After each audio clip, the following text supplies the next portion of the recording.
let's do this thing. So we're going to get into it pretty quickly. And today, guys, we are talking about learning how to manage your nerves before a fight. And we're talking about this for a few different reasons. But before we get into the show, reminder as always, the goal of this show is to help athletes build their dream careers in sport by helping them with their mindset, helping them with training tips to help them improve in their sport, and just overall helping with the common mistakes I see athletes make when it comes to developing at the highest level as an athlete. So today we're talking about how to properly deal with nerves before a fight. We are going to get into the show in 3, 2, 1. Welcome, everybody, to another episode of the Elite Development Podcast, the #1 show for athletes looking to gain an edge on their opponents and build their dream careers in sport. I'm your host, Kenny Dusseault, and today we are talking about how to properly manage nerves before a fight. And the reasons that we wanted to do this one today. First off, we're coming off of a very recent win by the one, the only, the Sugar Sean O'Malley. And within that fight, that whole fight week, watching the press conferences, watching the interviews, watching everything that was happening through that week, I just kept getting these feelings. I've been calling Sean O'Malley knocks out Aljamain Sterling for weeks, and I just kept getting these feelings. I was watching Sean do his interviews, and I was like, man, this dude is just so calm and focused and dialed in, and just nothing looks like it's going to get to him. Man, he just looks too confident to bet against him. And then I was watching Aljamain Sterling, especially at the press conference on the Thursday, and he's like jumping up and down, he's screaming. He just seems so like far over the top energetic and just like nervous, and everything just gave me the impression. I'm like, man, I think Sugar Sean O'Malley is going to stop Aljamain Sterling, and I don't think he's going to make it look hard. And maybe there were nerves there for Aljo. Maybe there weren't. Who knows? Only he will know that for sure. But we wanted to talk about this today because I think this is a huge thing within the world of combat sports, and I don't think it's addressed enough. And I've got flies flying around my room right now, which is super annoying. So maybe it was a nerves thing. Maybe it wasn't. Obviously, only he will know that for sure. That's just one man's opinion as I was watching it. But I do think this is a very common thing when it comes to combat sports. You see a lot of athletes that struggle with nerves before competition. And those nerves before competition take away from your ability to perform in a lot of different ways. You know, they will decrease your ability to perform overall, because if you're nervous and you're anxious, that takes a lot of energy out of you. And if that's taking energy out of you, that's energy that's not going to your performance. If you're nervous and you're anxious, you're actually putting your body at more risk of injury, because all that nerves and all that anxiety is taking away from your body, which means that dealing with less impact, your body is going to be able to succumb to more injury. Not only that, dealing with these nerves and the anxiety and everything like that, as your body's dealing with that, as your mind's dealing with that, your mind's not as sharp, which ends up causing you to put yourself in worse positions when you're actually competing as well.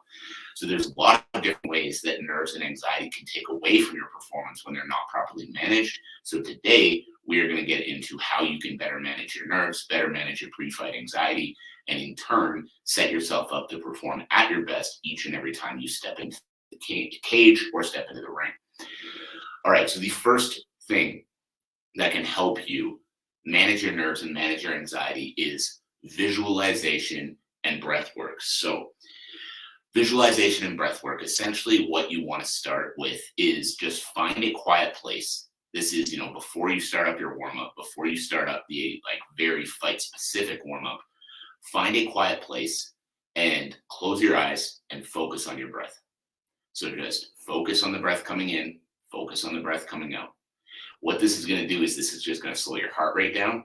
This is going to take your mind off of the things that are making you nervous, and in turn, put your body in a more calm, relaxed state. And by putting your body in a more calm, relaxed state and reducing the anxiety, we're taking away from those negative effects that the anxiety can have on you that we were just discussing. On top of that as well, what we want to make sure we're doing is we want to make sure that you're pairing that, with visualization. So as you start to focus in on your breath, as you start to focus in on bringing your body into that calm, relaxed state. Start focusing in on what you want to happen when you step out there to perform. What the canvas is going to feel like under your feet, how the air is going to smell, the noise the crowd's going to make, what combos you're going to try to throw, what you think they might throw, and how you would react to it. And by visualizing this and trying to feel it as real as possible, when you actually step out to go perform, what happens is your body mentally feels like it's been there before. And just by putting yourself in that state and feeling like you've been there before, you're going to be able to come out more calm, more relaxed, and more ready to put on the performance that you want to put on.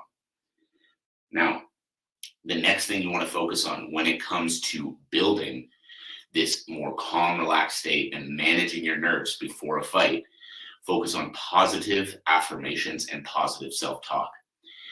As much as this one seems, very, very simple, it seems super basic, the massive, massive help that this can have is what this is going to allow you to do is it's going to allow you to shift your mindset from a place of doubt to a place of certainty and a place of knowing the outcome that you're going to be able to have.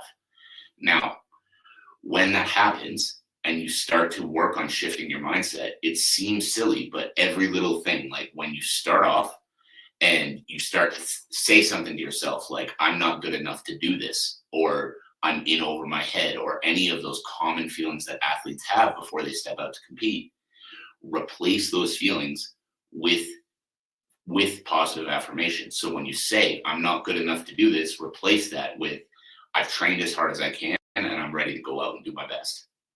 And those little things, every time you catch yourself, every time you replace those negative thoughts with positive ones, what that's going to do is that's going to reframe your mind. And that's going to reframe your mind and put yourself in a position to go out there and feel as positive and as confident as you can in order to make sure that you're putting yourself in a place to perform at the highest level that you can.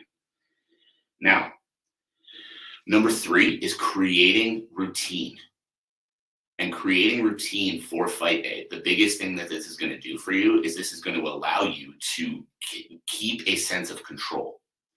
A fight is a very chaotic environment. You're going through a lot of very chaotic things, and you want to make sure that you're putting yourself in the most controlled state that you can, because that feeling of control, that feeling of knowing you can have an effect on the outcome is going to help keep your body relaxed, help keep your mind relaxed, and in turn, shift that back from all those other things we were just talking about. So by creating a pre-fight routine, this goes down to what you eat on fight day. This goes down to, how you warm up on fight day. This goes down to the visualization routine. This goes down to each and every piece of what you can control on fight day. This is going to keep you in that more calm, relaxed state because I can control everything up until I step into that ring or step into that cage, which means I'm going to put myself in the best positive mental space. I'm going to put myself in the best position to be the most successful that I can be. So by starting with implementing these 3 things, the important thing here, guys, is that you stick to these things consistently, right? If you try a mindset and visualization routine one time and it doesn't make some magical effect, and then you never do it again, of course it won't work. But if you stick to that and you start doing that before every single fight, before training sessions, whatever else it might be, and you stick to a consistent routine working on these things, you're going to start to see massive effects over time. That goes the same with the fight day routines. That goes the same with each piece of what I talked about today. If you stick with it consistently and you work at it and you continuously try to improve it, you're going to see massive results come back to your performances. If you don't, you're going to start to see those nerves take over again. And if you start seeing those nerves take over again, what happens? You start to decrease your overall ability to perform. You start to get caught in negative feedback loops. You start to lose the ability to step in at your best because you're not managing the nerves and anxiety that you have coming into the performance. And the reason this stuff is so crucial too is because I understand that every athlete watching this knows in order to compete at high levels, we need to train hard. But the thing is, every other athlete also knows that. So the way you separate yourself, the way you rise above the pack, the way you become the athlete you're trying to become and the other people fall off is by managing little things like this, by improving in little areas like this that can allow you to rise above the pack. So, guys, I appreciate you. I hope you have a fantastic rest of your day. My big ask of you, as always, is if you've gotten value from the show, share it with a teammate, share it with a friend, share it with a coach, share it with someone who would benefit from hearing this message. I hope you all have a fantastic rest of your day. I appreciate you all, and I'll catch you on the next episode.